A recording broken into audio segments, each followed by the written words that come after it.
Let's learn about education in Inner Mongolia and Tibet. Author Edward Kormondy, translated by Brett Cornelison. The author is a PhD in zoology who's written numerous books on the subjects of ecology. I am not an expert of China or Tibet.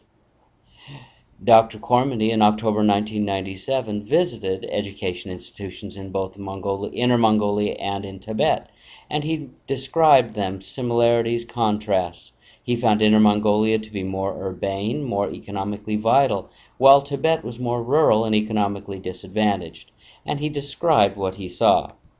So today we're going to try to make some distinctions between Tibet and Inner Mongolia. Tibet is located to the west of China. Once an independent nation, now it is considered an autonomous province and part of China. It is characterized by a rich Buddhist cultural heritage and the magnificent Himalaya mountains. Tibet is home to over 2.5 million people, most of whom are deeply religious.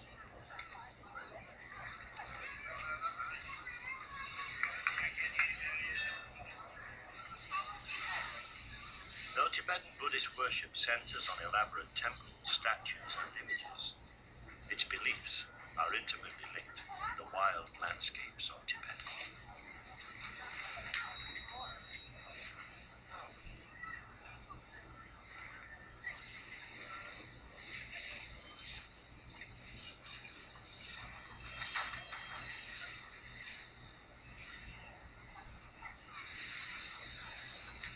The starting point for that relationship is the mountain range that runs along Tibet's southern border.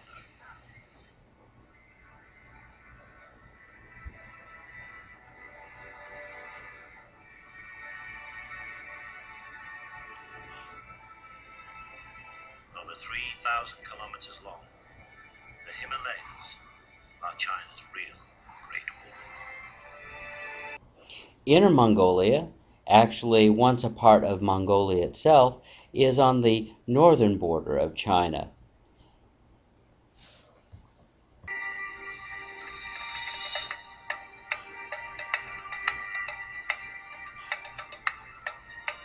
Mongolia is the kind of country where you can just turn up and have an adventure. Mongolia is located right between Russia and China. All Mongolians are still nomads in a way. Its culture is based on its nomadic past. They sing about the beauty of the nature, love of their mother, and of course Genghis Khan, the national hero. Ulaanbaatar, the capital, has 1 million people. And outside the center, very undeveloped, very sparsely populated, there are these vast neighborhoods called Gare districts. The best time of year to go to Mongolia is summer because the winter is so cold. So if you want to come and see the Nadam Festival, the Nomad Olympics, with wrestling, archery, and horse racing, you gotta come in July. Each about an eighth the size of China, Tibet and Inner Mongolia are the same size. As far as population, though, quite different.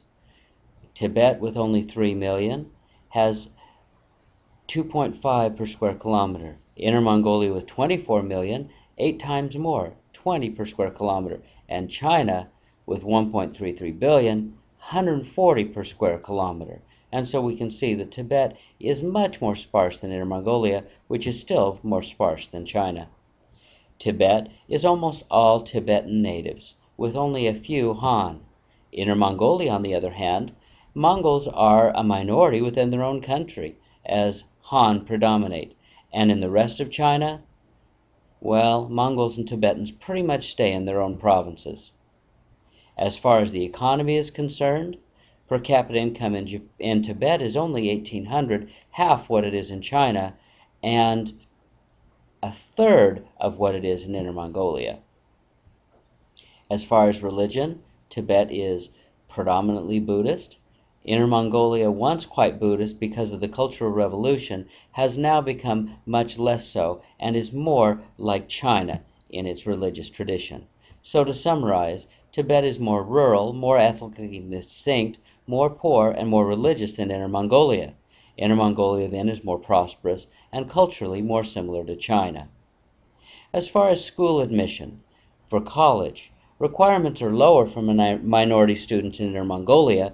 In Tibet, they're even lower for the Tibetans than they were for the Mongolians. As far as fees, tuition about $100 per year in Tibet, $250 per year in Inner Mongolia. Food and lodging, very economical, but wahoo for teachers. Teacher preparation, do not pay for tuition or lodging. The curricula, you'll see that most do graduate from high school. In Inner Mongolia, quite a few of those will advance to college. As far as language is concerned, both Inner Mongolia and Tibet require the first 2 years be instructed in native tongue and then Mandarin from that onward. As far as cultural identity, the author felt that the goal of China is to minimize, if not destroy, the many unique cultural groups and to homogenize the entire population into the mode, thought, and culture of the dominant Han.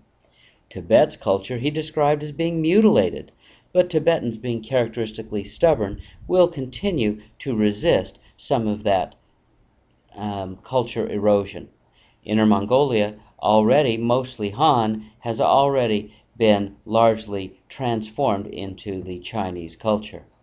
As far as work transition, government policy of assigning people to work is no longer emphasized as they get their own choices. In Tibet and Inner Mongolia, most people come to their own hometown to return to work. And so, to summarize, Tibet and Inner Mongolia, Chinese ethnic minority provinces, where Inner Mongolia is more literate, more college educated, and more prosperous, both provinces are fighting the struggle of losing their cultural identity, but it's much more a problem in Inner Mongolia than it is in Tibet. Thank you.